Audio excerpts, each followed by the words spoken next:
Bonjour. Aujourd'hui, je souhaite vous proposer un chemin qui permet de sortir de la dualité dans une relation. Et le moyen de le faire, c'est d'intégrer que dans une relation, nous sommes toujours trois.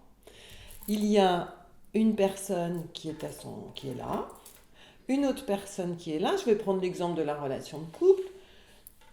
Donc là, on a fait bien un, deux. Et afin de sortir de la dualité, il est nécessaire de prendre en compte la troisième entité en fait qui est la relation. La relation, c'est comme un canal, un conduit qui relie deux personnes. On pourrait même imaginer que c'est un tuyau.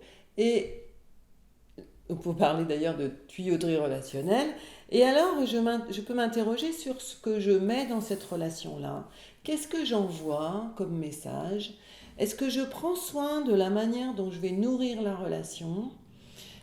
Et est-ce que je peux aussi réaliser que je ne suis qu'à mon bout de la relation, l'autre est bien à son bout de la relation? Car dans les relations, je constate que nous vivons beaucoup dans notre imaginaire et que très souvent, je m'interroge sur ce qui se passe à l'autre bout de la relation, je me mets à la place de l'autre. Non, chacun a sa place. C'est comme dans un système familial. Est-ce que je peux apprendre à rester à ma place et considérer que nous ne sommes pas que deux, nous sommes bien trois. Il y a moi, il y a toi et il y a la relation. Je peux ajouter à cela qu'une relation a besoin d'être nommée. Et si je me centre sur les relations familiales, je dirais que dans cet exemple, cette relation est bien la relation de couple. Lorsqu'arrivent les enfants dans un foyer, eh bien cette femme n'est plus seulement une femme, naît en elle une nouvelle dimension que je peux montrer de cette manière-là, qui est sa dimension maman.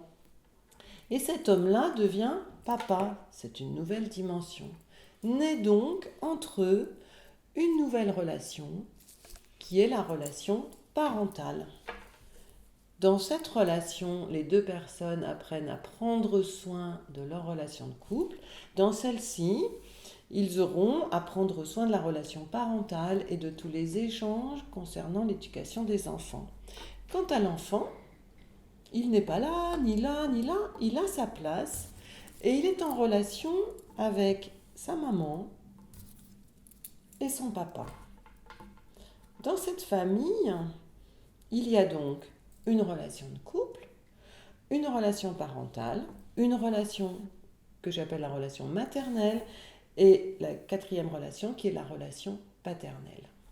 Eh bien, ce que je vous propose d'ici notre prochain rendez-vous, c'est de prendre le temps de vous interroger, de vous questionner sur la manière dont vous nourrissez vos relations. Un petit coup de pouce pour ça, imaginez même que la relation pourrait être une plante verte.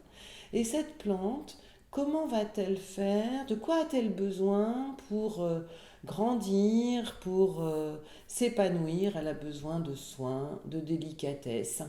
Eh bien, d'abord la relation, c'est la même chose. Merci, à bientôt.